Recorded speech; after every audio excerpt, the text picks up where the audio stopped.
y'all? It's your girl Armonee Michelle, and I'm back with another video. As you can see by the title, this is going to be yet another highly requested story time. I decided while I'm telling you guys this juicy story time, why not add some juicy seafood? So yes, you guessed it, this is going to be a story time slash mukbang. Shout out to Juicy Seafood. This is not sponsored yet. I got my seafood boil here, my apple juice. So yeah, let's get right into it. So today's story time is going to be about the time that my baby daddy totaled my car. So this story actually takes place about 5 years ago, maybe about 6 months after I had our son. At the time, I was actually living with my mom still. I was 18 when I got pregnant and 19 when I had him. So I was still pretty young. My child's father and I were pretty off and on at this point. More off than on, but you get it. So one day he randomly pops up to my mom's house without calling, without texting, any of that. He's ringing the doorbell, knocking on the door. I go to the door. He's like, hey, I just want to come over and see the baby. Please keep in mind that at this time he did not have a vehicle. So when I opened the door to let him in, I also didn't see a vehicle outside. So I'm still not sure to this day how he got over to my house. I didn't really question it, especially because he seemed to just be coming over to see his child. So I did let him in. He comes into my room, plays with the baby for maybe about 20 minutes. And then suddenly he looks at me and he's like, I need to run home real quick. So I'm looking at him like, okay, well, call your ride or whoever brought you over here and go ahead and run home. He's like, no, that's doing too much. Just let me use your car real quick and I'll be right back, no longer than 30 to 45 minutes. Mind you guys, I had just saved up to buy me my first cash car. It wasn't anything too fancy, but I had spent months and months taking Ubers back and forth to work, paying people to pick me up and drop me off. And if you've ever been through that, then you know it's a struggle. So I just felt so accomplished that I had finally saved up to get me a decent car to get me and my baby around. Now at the time of this conversation between me and him, I had my car for no longer than a week.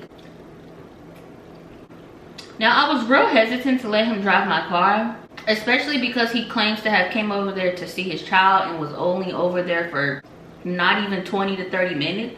Well, he came up with this sob story about how he needs to run home and change his clothes. He didn't get a chance to shower today. He had a lot going on. And I'm just thinking, why would you come all the way from the opposite end of town to come over to my mom's house to see our kid if you need to shower so bad? Why didn't you do that before you came? It really wasn't making sense to me.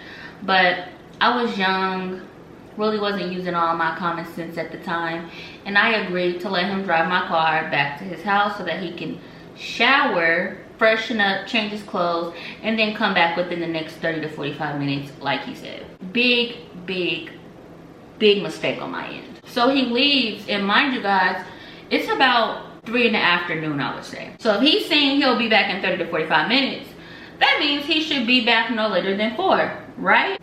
Wrong. So 30 to 45 minutes goes by, an hour goes by, 2 hours go by, 3 hours go by, and I finally decided to give him a call to see where the hell he's at. So I call him and he doesn't answer. So I call him again and again and again and again. And do you guys think he picked up? If you said no, you are correct. So he did not pick the phone up. At this time, it's about 6 or 7 in the evening. I don't know about y'all, but when I'm stressed out and there's really nothing I can do about what I'm stressing about, I take a nap. So because I couldn't reach him via phone, nor did I have a way over his house since he had my car and no one else was home but me, I decided I'll go to sleep. By the time I wake up, he should have been returned, my car and my phone call by then. So I get my son settled. We both lay down to go to sleep. I wake up in the middle of the night. It's about 1 in the morning. I have like 10 missed calls, 5 text messages, all from him. So I immediately call him back without even looking at the text messages. And he answers the phone like immediately. And he's like, why didn't you answer? What were you doing? And I'm like, where are you with my vehicle is the more important question. And he's like, really? That's all you care about is your car? I could be dead laying in a ditch right now, and your only question is, where is your vehicle? What? Bro, what are you talking about, man? And I'm like, well, because we're on the phone right now, I know you're not dead laying in a ditch. So yes, that would be my question. Where is my car? He immediately hangs up without answering my question, and then follows up by sending me some text messages like, I'm in the hospital right now, I can't talk, I'll call you once I leave, blah, blah, blah. To know my baby daddy is to know that he is a habitual liar. He literally is the type of person to just sit and lie to your face without you even provoking it or even asking him any questions. You know, the people that just offer you lies, that type of person. So when he said that he was in the hospital, I knew he was lying. I tried to call him again after he hung up on me, and he didn't answer. Since it was 1 in the morning, there wasn't much I could do about finding out where my car was at that time. So I decided to just wait to figure everything out in the morning. I really didn't sleep well because I was so worried about where my vehicle was. I ended up getting up at like 8 in the morning. I tried calling him again. He sent me the voicemail. So I decided to take things a step further and call his mother. And when she answered the phone, I explained to her what was going on, and I'm like, is he hurt? Is he in the hospital? And she's like, no, he's in the other room. So immediately she gets up and she goes in there, and I hear her ask him, hey, where's this girl's car? You can hear him in the background, and he's like, I don't know. What do you mean you don't know? So him and her get into a little argument. He's like, you need to get up and find out where her car is, if you're the last one that had it, blah, blah, blah. So because I felt like he obviously wasn't gonna tell me where my car was, I decided to take matters into my own hands and go look for it myself. I called one of my friends and asked her if she could come pick me up to try and see if we can find my car. She told me that she would be able to get me within the next 20 minutes. In the midst of me getting ready, I decided to do some snooping on Instagram to try and see if I could figure out if there was any evidence on where he really was with my car last night. I decided to go to one of his best friend's pages, and lo and behold, these two were at the club. I'm assuming they used my vehicle as transportation to get there. So because I knew his best friend was with him last night, I wrote him on Instagram, and I'm like, hey, my baby daddy was driving my car last night. It's black, it has gray seats. Gave him the description, and I'm like, did you see him in it, or do you know anything about where it may be?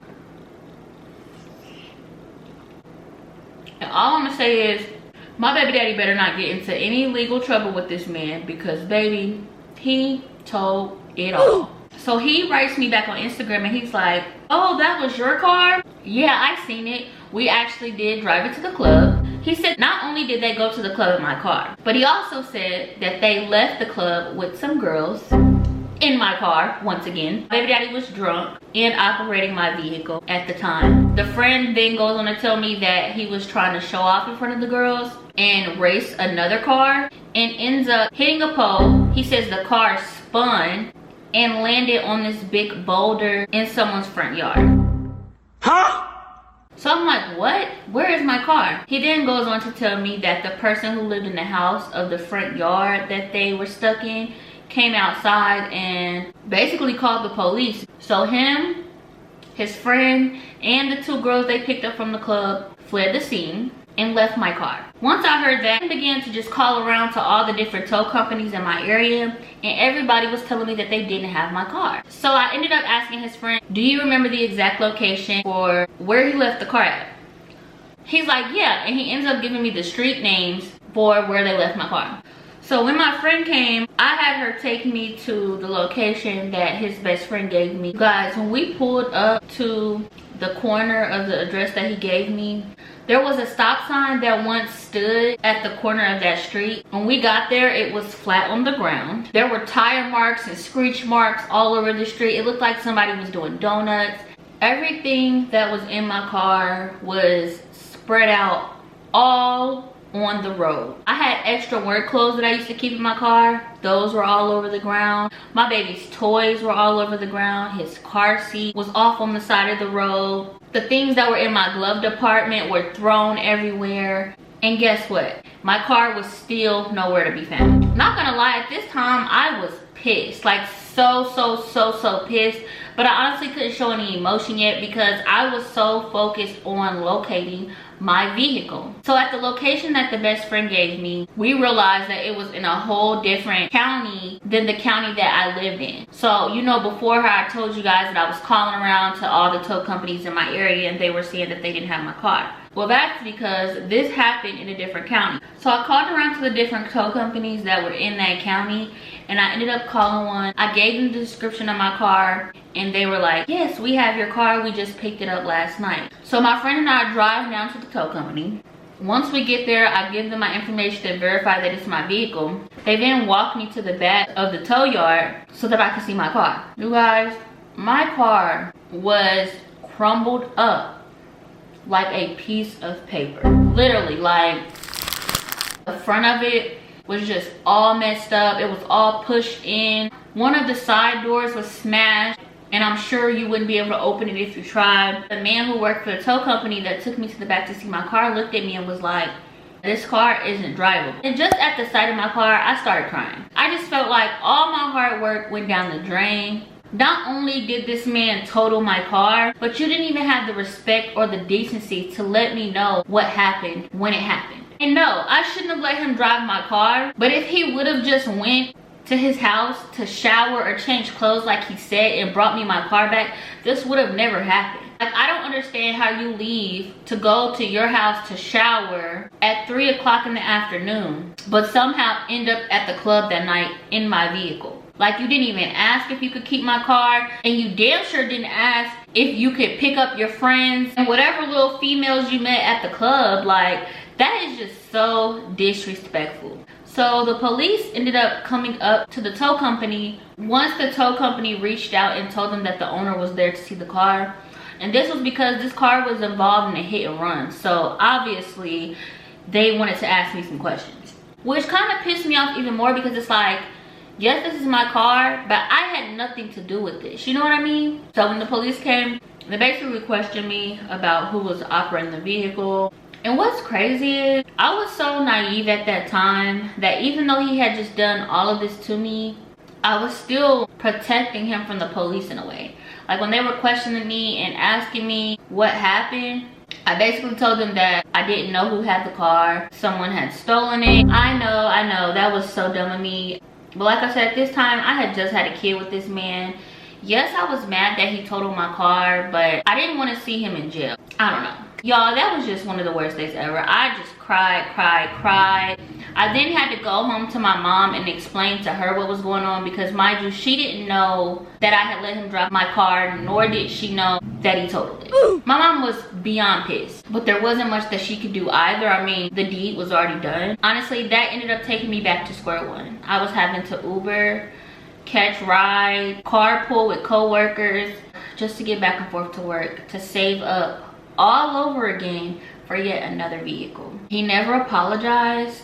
He never paid me back or helped me get another car, nor did he really ever tell me the truth about what happened that night. I feel like that moment was a big turning point for our relationship, friendship, and all of the above, because it showed me that he did not care about me at all. I feel like it was on his agenda to purposely come and get my car so that he can go to the club that night. I don't think he planned on totaling it, but I also don't think that he cares that it happened. Still to this day, I am not quick to let any man or anyone from that matter drive my car. Like, I am scarred from this situation. Fast forward a little bit, say 6 months later, I ended up working, busting my butt all over again, and I ended up saving up a lot more money to get a way better car. I ended up going to a dealership and getting I think it was a little Ford Focus, but it was a much better upgrade than the cash car that I had. I remember I posted it on Instagram. I was so excited. I just felt like everything is finally falling into place for me all over again. And I remember receiving a text message from him. And instead of congratulating me, instead of being happy for me, he texted me and he was like, oh, you think you're better than me? It's really weird to watch men especially be envious or jealous of a woman. You have to watch people like that, because people like that will do anything to make you lose everything that you worked hard for because of how jealous and mean-spirited they are. As I get older though, I'm learning not to live with any regrets. I feel like everything that I've been through has made me who I am today, has taught me certain lessons so that I maneuver a certain way at certain points in my life. And I feel like that was just a learning experience for me. And that's just with anything in life, you guys. You know, when you go through things, when life knocks you down and you feel like you've taken 5 steps forward and then 10 steps back, don't be too hard on yourself. You will not be down on your luck forever. Everything happens for a reason. It's either a blessing or a lesson. And when things happen that are inconvenient in your life, take the time to analyze it, take the time to learn from it and see, okay, what can I do differently next time so that something like this doesn't happen. As you guys probably noticed, I got a little full throughout the story time. So maybe this really wasn't much of a mukbang, but you guys get the picture. If you've reached this part of the video, you are now at the end. We are now at 577 subscribers. Definitely on the road to 1,000. Do me a favor and share this video for me. Let's try and get this to at least 10,000 views. If you haven't done so already, make sure you like, make sure you comment, subscribe, and do not forget to turn those post notifications on so that you can be notified the next time that I upload. Thank you so much for watching this video, and I will see you next time.